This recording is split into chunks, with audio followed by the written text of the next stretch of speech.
चलिए बेटा, तो आज शुरू करते हैं हम अपना chapter change in profit sharing ratio and goodwill. तो ये change in profit sharing ratio means होता है कि reconstitution of A partnership firm, और रिकॉन्स्टिट्यूशन का मीनिंग होता है चेंज इन एग्रीमेंट। तो ये एग्रीमेंट में चेंज कब होता है कि सपोज करिए कि ए बी सी जो हैं वो 3 पार्टनर्स हैं जो इक्वल रेशियो ले रहे हैं। लेकिन अगर ऐसा होता है कि मान लीजिए कोई एक पार्टनर है, मान लीजिए सी है, और सी को ये लग रहा है कि भाई मैं तो फर्म में ज़्यादा पैसा लगा के आया हूँ, दूसरा ये है कि मैं फर्म में ज़्यादा टाइम दे रहा हूँ, तो इस हिसाब से मुझे प्रॉफिट भी ज़्यादा मिलना चाहिए।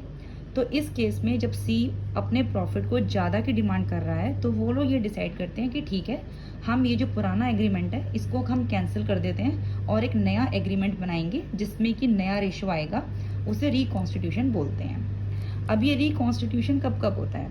ये रिकॉन्स्टिट्यूशन होता है case number 1, change in profit sharing ratio, यानी कि जब उनके प्रॉफिट शेयरिंग रेशियो में कोई चेंज आए तब रिकॉन्स्टिट्यूशन होता है। या मान लीजिए case number 2, admission of A partner, अगर किसी पार्टनर का एडमिशन हो रहा है तब ये रिकॉन्स्टिट्यूशन होता है। केस नंबर 3 होता है कि रिटायरमेंट और death of A partner, suppose करो कि कोई पार्टनर जो है वो रिटायर हो जाता है या उसकी डेथ हो जाती है, तब भी ये रिकॉन्स्टिट्यूशन होता है। और केस नंबर 4 होता है एमलगेमेशन। एमलगेमेशन होता है कि जब दो कंपनीज आपस में ये डिसाइड करती हैं कि हम अलग अलग काम ना करके एक साथ काम करेंगे, उसे बोलते हैं एमलगेमेशन। यानी कि जैसे सपोज करिए कि एक फर्म है, उसमें ए और बी काम करते हैं, और एक दूसरी फर्म है जिसमें सी और डी काम करते हैं। तो एक फर्म में 2 पार्टनर हैं, सेकंड फर्म में 2 पार्टनर हैं। अब ये दोनों फर्म ये डिसाइड करती हैं कि हम अलग अलग काम ना करके एक साथ काम करेंगे, तो अब एक नई फर्म बनती है जो कि होती है ABCD। तो ये जो नई फर्म बनेगी 2 फर्म को ज्वाइन करके, इसको बोलते हैं हम अमेलगेमेशन। ठीक है बेटा, चलिए तो हम सबसे पहले स्टार्ट करते हैं अपना case number 1, change in profit sharing ratio. Change in profit sharing ratio में हमें निकालना होता है सेक्रीफाइसिंग रेशियो और गेनिंग रेशियो।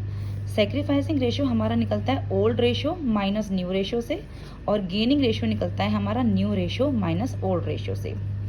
सपोज करिए कि ए और बी पार्टनर्स हैं जो इक्वल रेशियो लेते हैं, यानी कि उनका ओल्ड रेशियो जो है वो 1:1 है, और अब वो ये डिसाइड करते हैं कि हम आगे जो भी काम करेंगे वो न्यू रेशियो से करेंगे।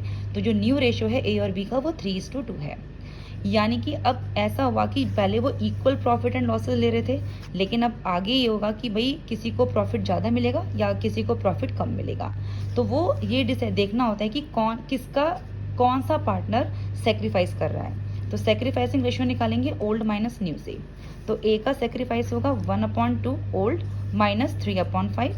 फिर इसका एलसीएम लेंगे हम 10, 5 - 6। देखो बेटा, यहाँ पर हम पहले ही देखेंगे कि देखो पहले ओल्ड था उसका 5 और न्यू मिल रहा है उसको 6 मिल रहा है, यानी पहले वो 5 ले रहा था, अब वो 6 ले रहा है, यानी अब वो ज़्यादा ले रहा है। तो यहाँ पर जो वैल्यू आएगी 1/10 वो गेन कर रहा है। तो आप यहाँ से ना चेक करो, यहीं से चेक करो। जब एलसीएम लेते हैं ना, तो वहीं से चेक करो कि देखो पहले ओल्ड में वो 5 ले रहा था, अब न्यू में उसे 6 मिल रहा है, यानी कि उसे ज़्यादा मिल रहा है, तो वो ऑलरेडी गेन कर रहा है। बी का सेक्रीफाइसिंग होगा 1/2 ओल्ड रेशियो माइनस 2/5। तो एलसीएम आएगा 10, 5 - 4 1/4। अब यहाँ से चेक करो कि बी पहले ओल्ड में 5 ले रहा था और अब उसको रेशियो मिल रहा है 4, यानी कि उसे अब कम मिल रहा है, तो 1/4 वो करेगा सेक्रीफाइस। चलो बेटा, तो अब देखते हैं हम अपना केस नंबर 2, गुडविल। तो गुडविल क्या होता है? गुडविल होता है किसी भी कंपनी की रेपुटेशन और उसका हार्ड वर्क। ठीक है, यानी कि एक कंपनी की जो रेपुटेशन है और जो कंपनी ने उसमें हार्ड वर्क किया है, उसके बेसिस पर जो उसकी रेपुटेशन काउंट होती है वो होती है गुडविल। अब गुडविल होती क्या है? गुडविल होती है एक इंटेंजिबल एसेट, यानी कि आप उसको देख नहीं सकते, सिर्फ उसे फील कर सकते हैं और वैल्यू कर सकते हैं। तो it is an intangible asset, means you can't see but you feel it and value it.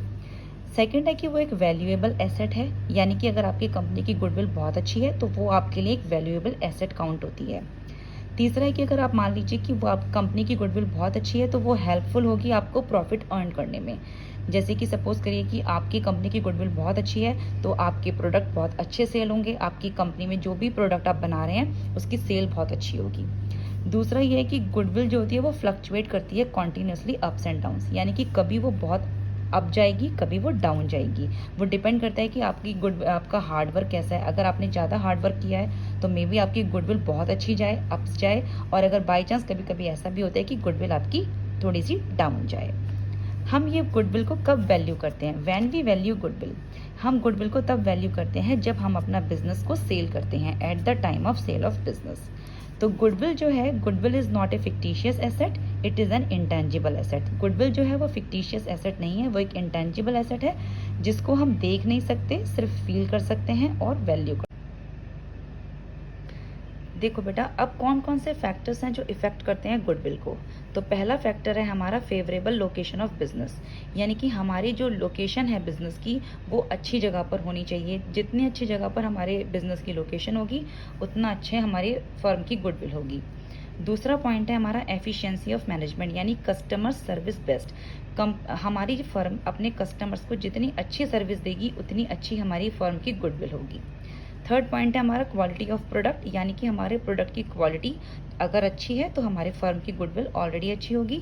और फोर्थ पॉइंट है हमारा लॉन्गिविटी, यानी कि हमारे बिजनेस का टाइम, यानी अगर हमारे बिजनेस को चलते हुए 8 साल या 10 साल हो चुका है और हमने अपनी प्रोडक्ट की क्वालिटी, अपने मैनेजमेंट यानी अपनी कस्टमर सर्विस सब कुछ मेंटेन किया हुआ है, तो हमारा बिजनेस की जो गुडविल होगी वो अच्छी होगी। तो कौन कौन से फैक्टर्स हैं जो इफेक्ट करते हैं हमारी गुडविल को? Favourable location of business, efficiency of management, यानी हम कस्टमर्स को अच्छी सर्विस दे रहे हैं, हमारे बिजनेस का टाइम बहुत इंपॉर्टेंट है, और हमारे प्रोडक्ट्स की क्वालिटी। चलिए बेटा, अब देखते हैं कि गुडविल कितने टाइप की होती है। तो टाइप्स ऑफ गुडविल, पहली होती है सेल्फ जनरेटेड गुडविल और दूसरी होती है परचेज्ड गुडविल।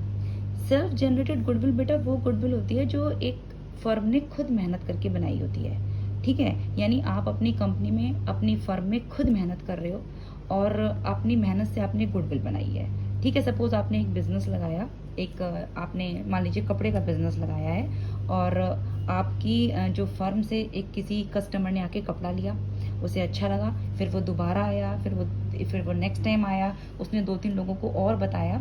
तो ये जो गुडविल आपने बनाई कि कस्टमर आपके यहाँ बार बार आ रहा है, उसे बोलते हैं सेल्फ जनरेटेड गुडविल। ये जो सेल्फ जनरेटेड गुडविल होती है ये नॉट शोन इन बुक्स है, यानी कि ये बुक्स में शोन नहीं होती है।